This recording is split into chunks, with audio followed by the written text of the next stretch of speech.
So welcome back. This is the jet transform part 3 lecture. So in this lectures, we are just going to apply the few properties and also we are going to discuss the inverse jet transform. That is the inverse of the jet transform. So in previous lectures, we have already discussed the jet transform pairs and ROC in general form, and we have also considered the left-sided, two-sided finite sequence, and we can generalize its ROC. So here the objective of this lecture is same as the first lecture. So here we are going to discuss the a few properties of the jet transform. So here first is the linearity. So linearity means a linear. So system is a linear, then how we are going to verify? So if xn is a sequence, we are taking the z transform, so this is the xz, and we are yn is the output, we are taking the yz. So when we are adding these two signals with multiplication of a and b a constant value, and it should give the multiplication of this output xz plus b into yz, then we can say that is a linear. So here the ROC should be a common point between Rx and Y. So here you can see, here we have given the A input and we are getting the XZ is output and YZ is output for the other input. When we are multiplying with A constant and B constant in Xn and Yn and giving to our giving as a input to the system, so system should produce A times of xz plus b times of yz, then system is called a linear, otherwise it is a non-linear. So if we are calculating the ROC, so we have to take the common region between them. Then there is a shift. How we are going to calculate? If we are giving the shift in the sequence, then how it is? This is the xn is sequence, having the xz is there. If giving the n plus n0, so here we are considering plus n0, it may be minus n0. So we can consider plus minus. So here suppose plus minus is there. So we are giving the, so here z to power a sign plus and minus, this sign is there. So z to power n into xz, the sequence is shifted to n stands, n0 stands. So we are calculating this. Its ROC is the same as the previous ROC. Multiplication by the exponential sequence. Here we are going to multiply with exponential. So this is the ROC. We have multiplied the a to power n. So it gives the a to power z to power minus 1 into z. So this is the z belong. So here we have to put the a mod a is the product of this current ROC. We have to take care when we are multiplying with exponential. Now come to differentiation. So differentiation is the important. So here the xn is the sequence and output is z transform is the xz.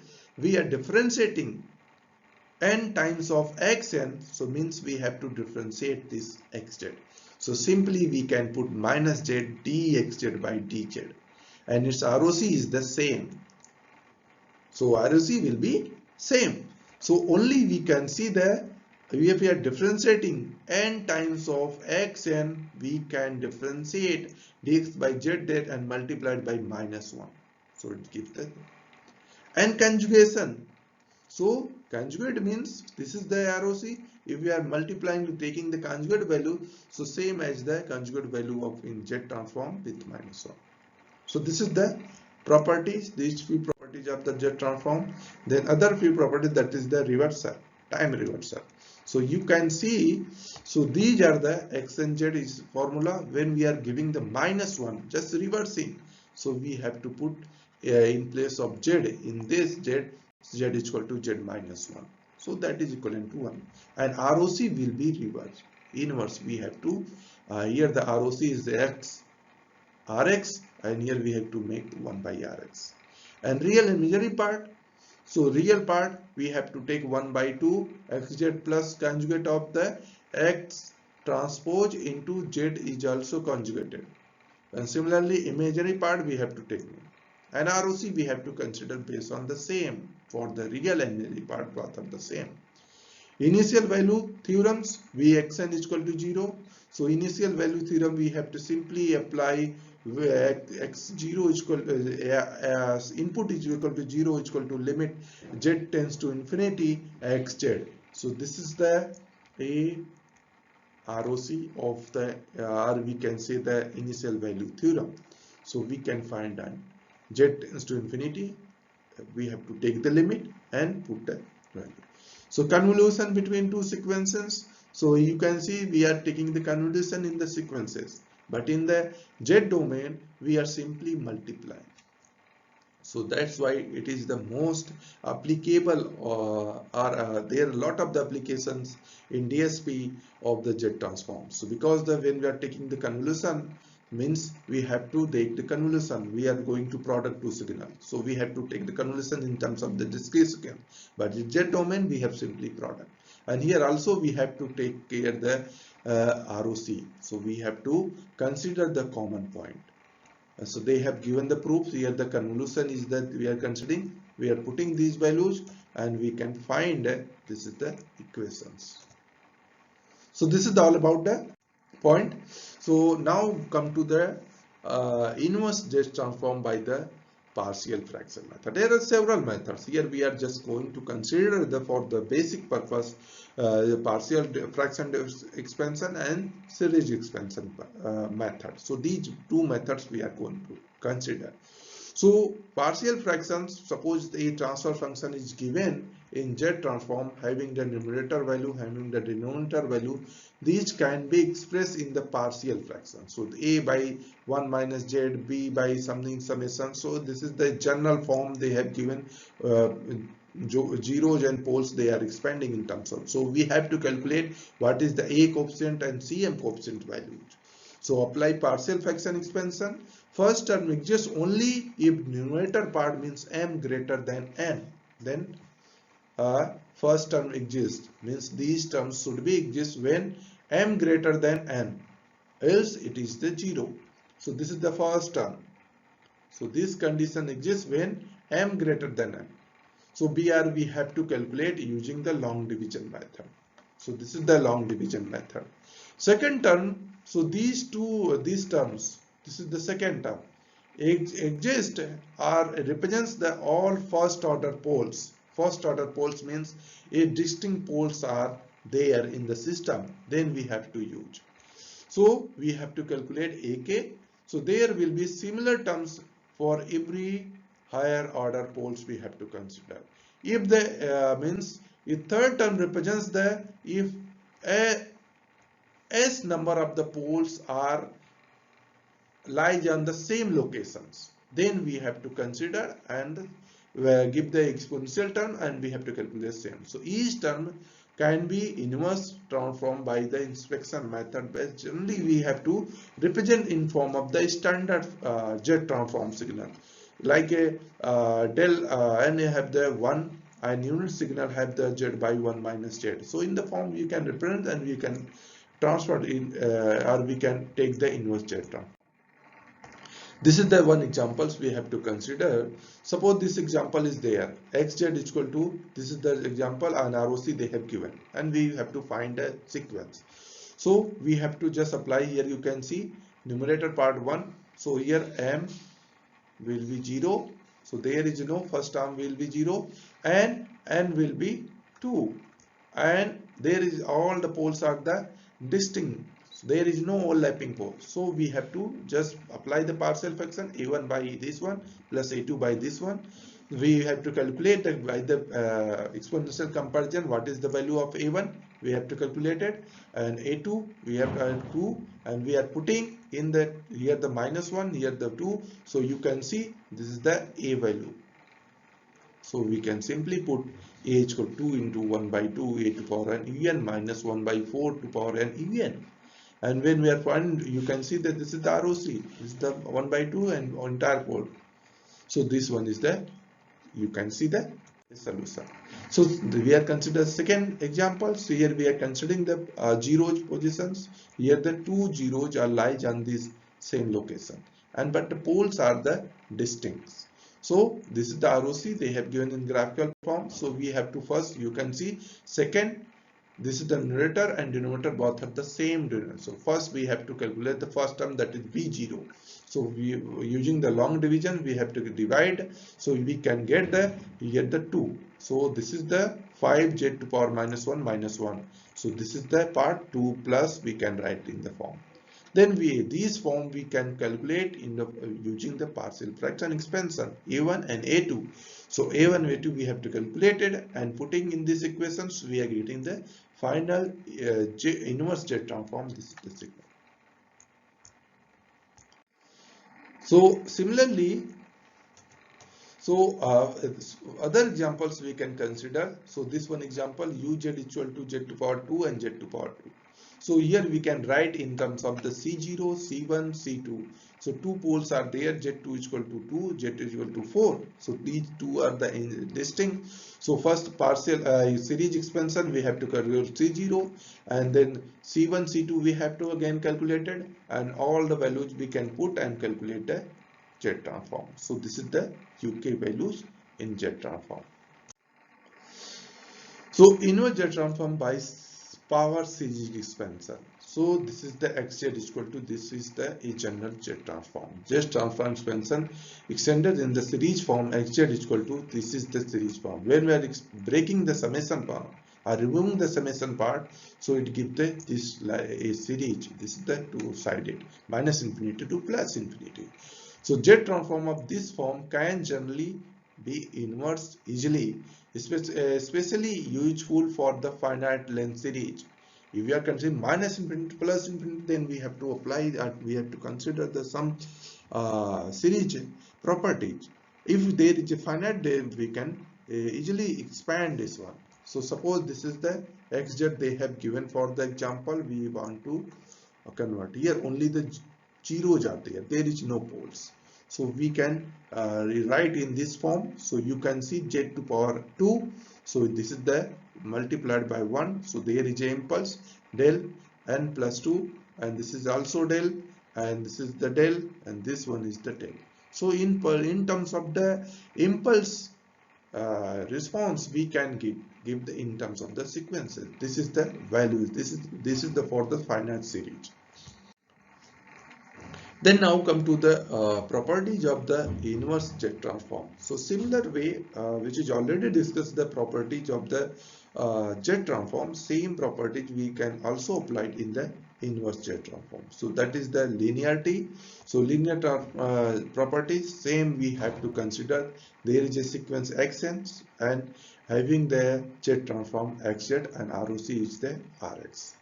So when we are seeing that this xn is multiplied, having the two inputs x1n and x2n, and these multiplied by with a constant a and b. So same these a constant value multiplied by in the output x1z and x2z, and we are getting the summation. So here the inverse Z transform and Z transform, the linearity property is the same. So ROC we can also calculate the as a common region. So we have to calculate the common region. So note that here the ROC of the combined sequence may be larger than either ROC. This would happen if some poles and zeros cancellation occurs. For the example, here we can see that in the same, one is the left sided, one is the right sided. So you can say both the sequence are the right sided.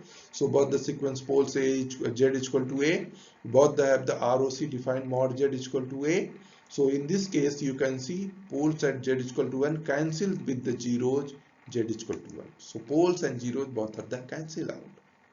So but the ROC is getting the, we are mod z greater than 1. So here we can consider this pole zero cancellation. So we have to give the more attention when we are going to calculate the ROC.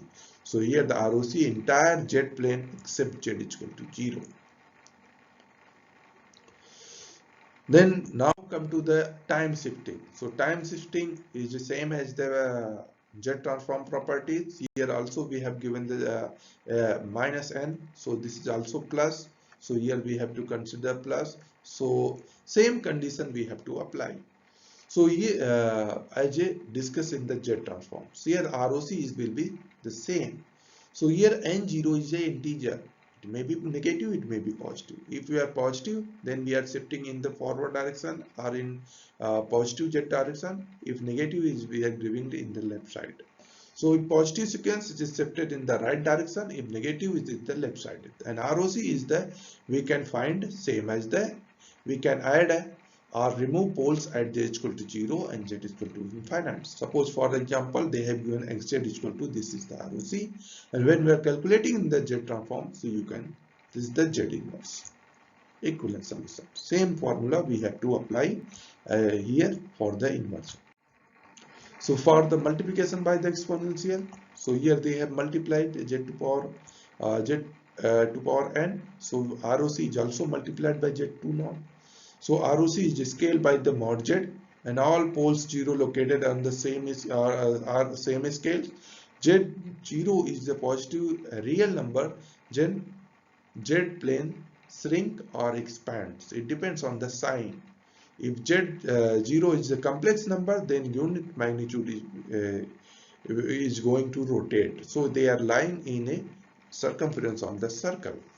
So here the UN had the 1 by 1 minus Z inverse Z transform, and ROC is given. When we are going to take the, or we are going to find out the in terms of the complex plane, expanding this on real and imaginary parts, so we are getting the, this is the form, and we can expand, this is the in real and imaginary sequence of the in discrete form representation.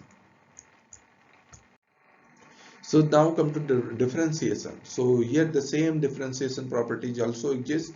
So n times of xn, so we are simply minus z into dx by z. So if we are getting the n times of the any sequence in z form, or we can represent the dx by dz, we can directly go for the this. So we want to inverse z transform of this way. Xz is equal to log 1 plus a to a into z inverse, and this one. So then we have to differentiate this one, because this is not a general form. So we have to differentiate. When we are differentiating with respect to z, and after the simplification, we are getting the, this is the form. So you can see this is the z and this is the z. So we can directly consider a minus a to power n minus 1 u minus 1. So we can simplify, and ROC is the, you can find here the z plane. Then conjugate and time reversal, same process. Here we are taking the sequence conjugate. So in z domain, we have to consider the conjugate of the z transform with respect to z domain conjugation. So for the example, they have given that this is the sequence, we are taking the conjugate, and finally simplification, we are getting this form. So here the ROC for the time reversal, we are giving the time reversal means minus 1. So we have to take the inverse of the z.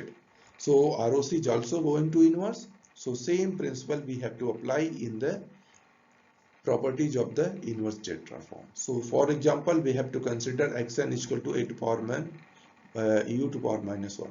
So this is the, when we are applying the time reversal, it becomes this the positive. So same condition we have to apply in the inverse z transform for the time reversal, conjugation, multiplication by the exponential, linearity, and time shifting. Everything we have to consider the same as in z transform as well as inverse z transform. So here the convolution. Convolution is also similar as a z transform. So here they are taking the convolution in discrete domain. So of the two signals x1n and x2n, and in z domain this is the simple product. So if you are going to take the convolution of the two signals, so we have to convert into z domain, and we have to multiply, then apply the z inverse. We can calculate the convolution of the two signals. So here they have considered, suppose this is the x1 sequence, this is the x2 sequence. We first take the z transform, this is the z transform, this is the z transform of the second sequence. Then we have to multiply, this is the yz, we are getting this one. Then we have to find out the common ROC. So common ROC, we can say if mod z greater than less than 1 and is z greater than 1. So ROC will be mod z greater than 1. So this is the common point, and we have to convert, then we have to apply the inverse Z transform using the partial fraction, because the two poles are there, these two poles are the distinct nature, so we have to just apply the partial fraction method. So we can find the exponential these components and then simplify into the sequence form. So this is the overall representation. You can find a convolution of these sequence equal to this one. So in Z domain, it is a simply convolution converted into the simple multiplication form. So now we can summarize the properties of the Z transform. So like linearity, time shifting, time reversal, and conjugation, multiplication with exponential terms, and convolutions. All these properties also discussed in the inverse Z transform. So both are the same. So few examples also apply in the inverse Z transform. So what like a partial fraction expansion generalization formula, and we have to solve few examples, and series expansion. There are other methods are there, but partial fraction expansion method and series expansion method is the basic method, so that's why we have to consider here. So this is all about the Z transform. Thank you.